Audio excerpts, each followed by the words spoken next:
오늘 이 말씀에 들어가기 전에 잠깐 이 할 말씀 드립니다. 어제 이렇게 잠깐 우리가 비가 오고 나서 기온이 좀 떨어졌어요. 그런데 또 바람이 더 불다 보니까 체감 온도가 더 떨어졌단 말이죠. 밤낮 기온 일교차가 많이 커요. 늘 건강에 유의하시고요. 우리가 또한 이 감기처럼 또 안고 가야 하는 질병이 하나 또 있죠. 바로 코로나입니다. 이 코로나가 언제 어느 때 또 우리에게 이렇게 또 올 수 있어요. 그러니까 늘 건강 유의하시면서 하루하루 잘 다스려 나갔으면 합니다. 우리 말씀으로 한번 들어가 보시죠. 우리 성도 여러분들, 이 황금률을 들어보셨습니까? 이 황금률. 황금률이란 이 황금과 같은 율법이라는 뜻으로 매우 깊은 뜻을 담고 있어서 우리의 인생에 유익한 교훈이 되는 말을 뜻합니다. 또한 성도의 도리를 요약한 기본적인 원칙으로 이 성경은 우리에게 이렇게 교훈합니다. 무엇이든지 남에게 대접을 받고자 하는 대로 너희도 남을 대접하라. 이것이 율법이요 선지자니라. 아멘. 마태복음 7장 12절 말씀입니다. 이 황금률의 기본적인 내용은 이웃에 대한 사랑과 존중을 말합니다. 곧 내가 사랑을 받고 존중을 받고 싶다면 먼저 이웃을 사랑하고 존중하라는 뜻입니다. 이는 하나님과 우리의 사이에도 적용할 수 있는 법칙입니다. 하나님께서는 우리를 사랑하시고 우리를 존중해 주십니다. 또한 하나님 역시도 우리에게 사랑을 또한 존중이 여김을 받고자 하십니다. 오늘 본문 말씀의 30절 말씀입니다. 우리 다 같이 30절 말씀을 함께 읽도록 합니다.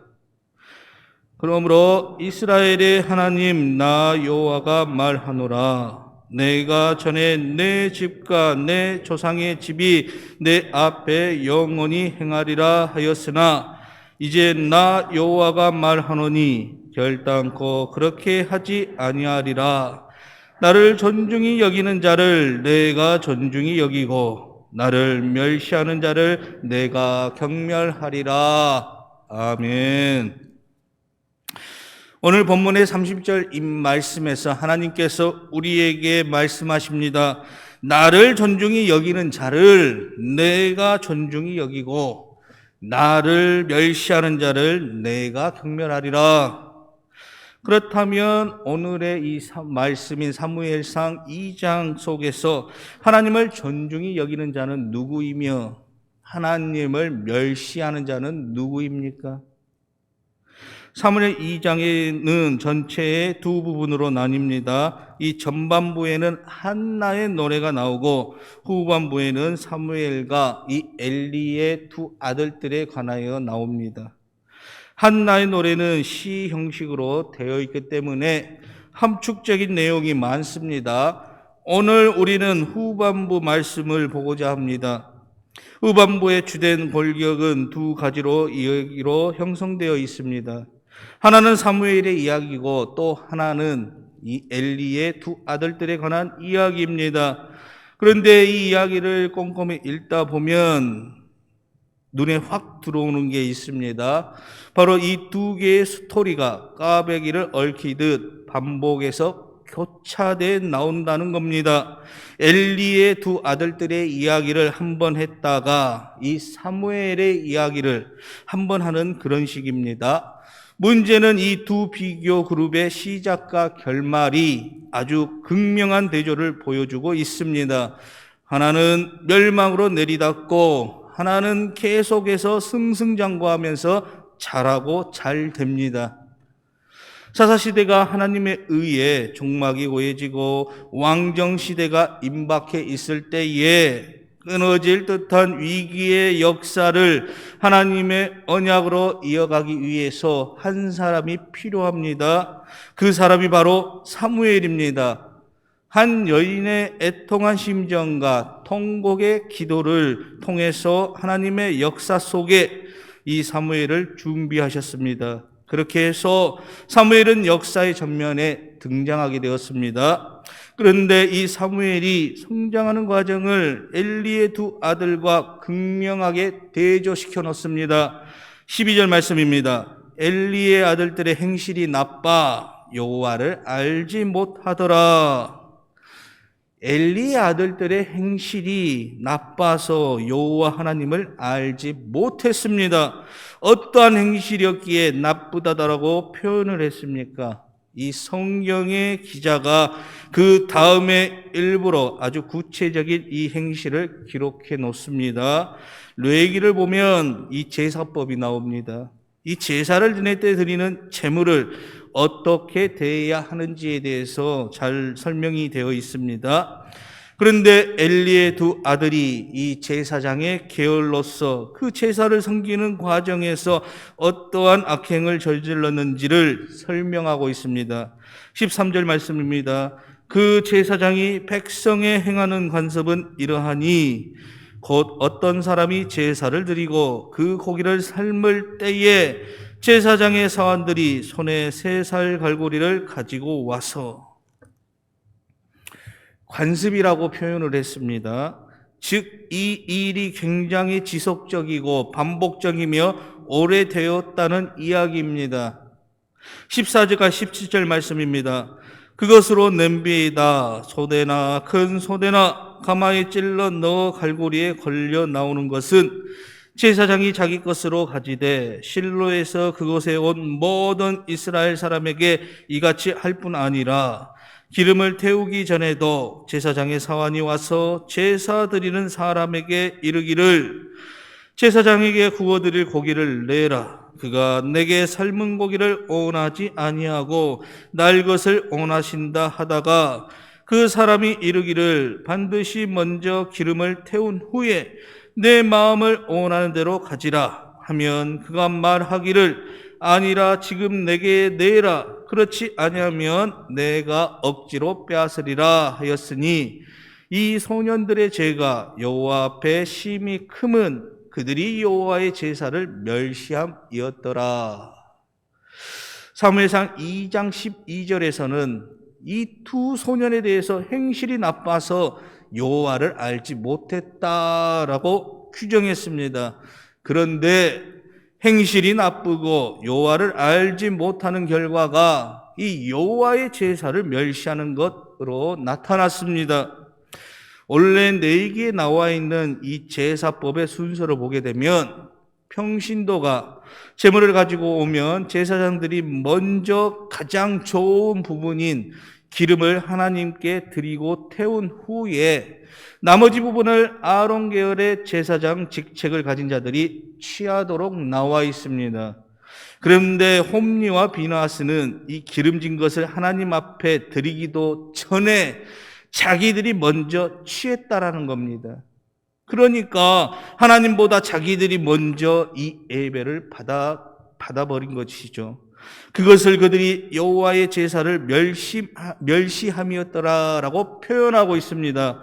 하나님을 알지 못하는 무지가 바로 이러한 결과를 나타냈습니다. 22절 말씀입니다. 엘리가 매우 늙었더니 그의 아들들이 온 이스라엘에게 행한 모든 일과 해막 문에서 수종드는 여인들과 동침하였음을 듣고 그들이 제사를 멸시한 결과가 이 정도까지 방종을 가져왔습니다. 바로 이 말씀에서 동침이라는 이 말은 히브리어로 샤칼라브인데 영적인 간음, 즉 종교적 간음을 의미하고 있습니다. 소위 제사장이라고 일컫는 엘리의 두 아들들이 지극히 거룩한 성소에 들어오는 여인들을 지속적이고 반복적으로 범해 왔다라는 이야기입니다. 이처럼 하나님을 멸시하는 엘리의 두 아들들과 이 대조적인 사람이 등장합니다. 바로 사무엘입니다. 성경은 두 인물을 대조시키기 위해서 의도적으로 엘리의 두 아들이 한번 등장을 하게 되면 사무엘을 한번 등장시키는 이 방법을 사용하고 있습니다. 이를 통해 두 대조적 인물의 모습을 보다 더 선명하게 드러내고 있습니다. 18절과 19절 말씀입니다. 사무엘은 어렸을 때에 에봇을 입고 여호와 앞에서 섬겼더라. 그의 어머니가 매년 드리는 제사를 드리러 그의 남편과 함께 올라갈 때마다 작은 겉옷을 지어다가 그에게 주었더니, 엘리의 두 아들은 자꾸 내려가고 망하는 길로 가고 있는 반면에 사무엘은 자꾸 올라가고 성장합니다. 세마포 이 에봇은 물론 제사장이 입는 옷이지만 하나님의 말씀을 학습하거나 또한 가르치는 숙련자들에게도 이 옷을 입힙니다. 어릴 때부터 사무엘은 이 하나님의 말씀을 듣고 하나님의 그 말씀을 읽고 하나님의 말씀을 배우고 하나님의 말씀을 전하는데 철저히 훈련을 받으면서도 성장했다는 이야기입니다. 사무엘은 어릴 때부터 세마포옷을 입고 하나님 앞에서 그 하나님의 말씀으로 차곡차곡 자라납니다. 여호와께서 한나를 돌보시사 그로 하여금 임신하여 세 아들과 두 딸을 낳게 하셨고 아이 사무엘은 여호와 앞에서 자라니라. 이 성경은 사무엘이 자란다라고 표현했습니다. 이 자란다라는 이 말은 성숙하고 성장한다라는 말입니다. 이 비슷한 구절이 누가복음 2장에도 나와 있습니다. 누가복음 2장 52절 말씀입니다. 예수는 지혜와 키가 자라가며 하나님과 사람에게 더욱 사랑스러워 가시더라. 이처럼 사무엘은 여호와 앞에서 자랍니다. 또한 하나님 앞에서 자랄 뿐 아니라 사람들 앞에서도 자라가고 사랑받는 자가 되었습니다. 아이 사무엘이 점점 자라매 여호와와 사람들에게 은총을 더욱 받더라. 아멘. 이렇게 극명하게 다른 두 부류, 이 엘리의 두 아들과 이 사무엘을 대조시키면서 하나님께서 앞으로 누구를 통해서 이 하나님의 역사를 이끌어 가실지 우리에게 보여주고 있습니다. 그렇다면 하나님을 멸시하여 하나님께 경멸함을 받은 자들의 최후는 어떻게 되겠습니까? 하나님의 저주를 받게 됩니다. 어떠한 저주를 받게 됩니까? 오직 하나님의 은혜로 그들이 거저 누려왔던 모든 특권에서 배제되게 됩니다. 오늘 본문 말씀의 27절과 28절 말씀입니다. 우리 다 같이 함께 읽도록 합니다. 하나님의 사람이 엘리에게 와서 그에게 이르시되 여호와의 말씀에 너희 조상의 집이 애굽에서 바로의 집에 속하였을 때에 내가 그들에게 나타나지 아니하였느냐? 이스라엘 모든 지파 중에서 내가 그를 택하여 내 제사장으로 삼아 그가 내 제단에 올라 분향하며 내 앞에서 에봇을 입게 하지 아니하였느냐? 이스라엘 자손이 드리는 모든 화제를 내가 내 조상의 집에 주지 아니하였느냐? 네. 노예 신분으로 있었던 이 애굽의 시대로 한번 거슬러 올라갑니다. 그리고 이스라엘 지파 중에서 아론을 택하여 그를 제사장으로 삼으셨습니다.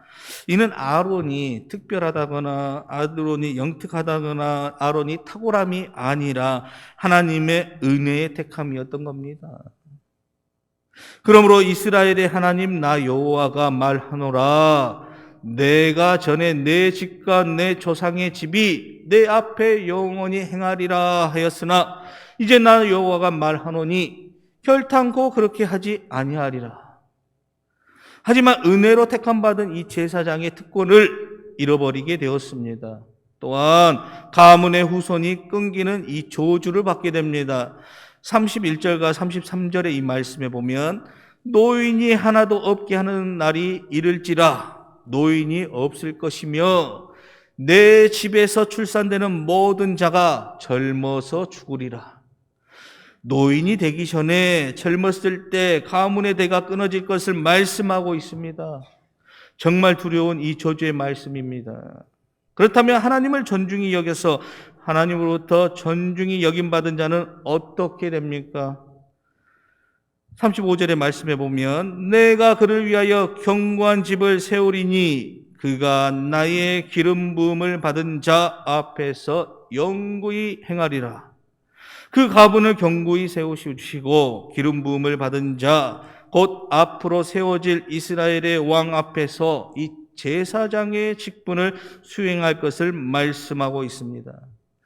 사랑하는 성도 여러분, 엘리의 가문은 하나님께 버림을 받게 되었고 사무엘은 하나님께 쓰임 받게 되었습니다.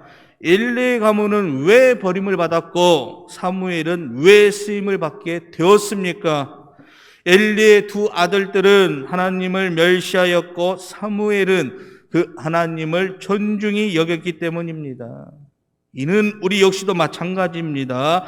만약 우리가 하나님을 믿고 예수 그리스도를 믿는다 하면서도 우리의 삶으로는 하나님을 멸시한다면 우리 역시도 엘리의 가문과 같이 하나님께 버림받게 될 것이고, 하나님을 존중히 여긴다면 우리 역시도 존중히 여김을 받아 하나님 앞에서 하나님께서 주신 복을 누리며 살게 됩니다. 회색지대는 없습니다. 이것도 저것도 아닌 어중이 떠중이 식은 없습니다. 맞든지 틀리든지 버림받든지 복을 누리며 살든지 어떻게 되겠지? 아닙니다. 반드시 우리는 하나님의 심판대 앞에서 판결을 받게 됩니다. 저와 여러분들은 육신의 삶을 다 하고 죽으면 바로 그 하나님 앞에, 그 심판대 앞에 서게 된다는 것을 잊지 마세요. 사랑하는 성도 여러분, 하나님을 존중히 여기는 주의 백성이 다 되시기를 원합니다. 그리하여 언제나 하나님 앞에서 하나님께서 주시는 그 은혜를 받아 살아가는 주의 백성이 다 되시기를 원합니다. 그렇다면 하나님을 존중히 여긴다라는 것, 그러면 어떠한 모습으로 나타나게 됩니까? 내가 나를 위하여 충실한 제사장을 일으키리니 그 사람은 내 마음, 내 뜻대로 행할 것이라. 내가 그를 위하여 견고한 집을 세우리니 그가 나의 기름 부음을 받은 자 앞에서 영구히 행하리라. 엘리의 두 아들들의 악행으로 인해서 하나님께서 엘리의 가문을 버리시고 하나님의 일을 온전히 행할 자를 찾아 그를 제사장으로 세우실 것을 말씀하셨습니다. 그리고 엘리 가문을 대신하여 세워질 제사장은 내 마음, 내 뜻대로 행할 것이라고 말씀하십니다. 이것은 우리에게 무엇을 증언하고 있습니까? 하나님께서는 하나님의 그 마음, 하나님의 그 뜻대로 행할 자를 찾고 계시며 하나님의 마음과 뜻대로 행하는 자가 바로 하나님을 존중히 여기는 자임을 말씀하고 있습니다. 우리 가정을 꾸리고 이렇게 생활을 이렇게 살아가고 있습니다. 대부분의 우리 가정을 이루고 살아가고 있지 않습니까? 종종 하나님과 우리의 이 관계에 대해 생각을 해보게 됩니다. 각자 이렇게 가정을 꾸리다 보면 그 각자 가정 안에 이 가정들마다 규칙이 있습니다. 자, 외출하고 돌아오면 손을 씻는 것과 같은 위생적인 이 부분, 그다음 이 식사하기 전에 먼저 기도하는 이 신앙적인 이 부분, 쓰레기는 쓰레기통에 버리고 이 사용한 물건을 제자리에 놓는 생활 부분 등 이 가정 안에서 상당한 부분에 대한 나름의 이 규칙을 살아가고 있습니다. 자, 그런데 여러분들 이렇게 삶에서 이렇게 보면 이 자녀들이 규칙을 이해하기 어려울 정도로 어렸을 때, 그런데 그때는 이 자녀가 이 규칙을 어겨도 거기에 대해서 화가 나거나 이 규칙을 어긴 데에 대해 혼내지 않습니다. 이해하지도 못하는 어린 아이에게 혼내서 무엇 하겠습니까? 하지만 이 아이가 자라서 왜 그렇게 해야 하는지, 이제 가정 안에 어떠한 규칙이 있는지, 내가 무엇을 해야 하고 하면 안 되는지 알게 된 후에는 이 아이가 규칙을 어기면 어떻습니까? 내 마음이 조금은 불편해집니다. 왠지 내가 존중받지 못한다는 생각이 들어 화가 날 때도 있습니다.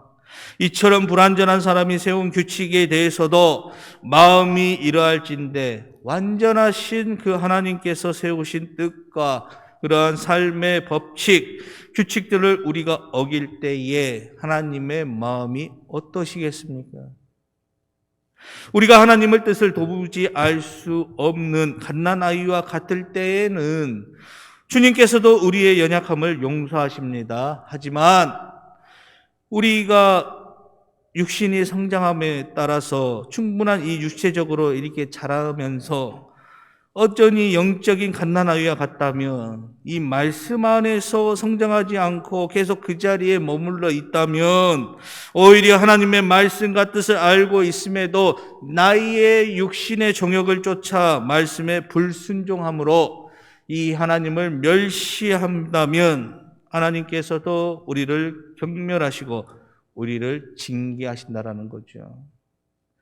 사랑하는 성도 여러분, 사무엘이 하나님의 말씀 안에서 자라나고 믿음 안에서 성숙하여진 것처럼 우리 역시도 하나님을 존중히 여긴다면 그 하나님의 말씀 안에서 자라나고 성숙해져야 합니다.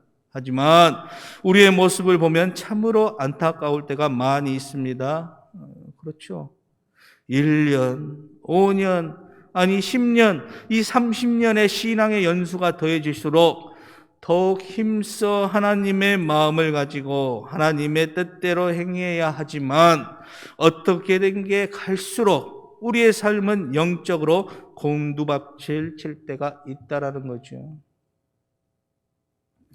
신앙의 오랜 연수가 하나님을 존중하는 것이 아닙니다. 목사라는 이 타이틀이, 장로라는 이 타이틀이, 권사 집사라는 이 타이틀이 하나님을 존중하는 것이 아닙니다.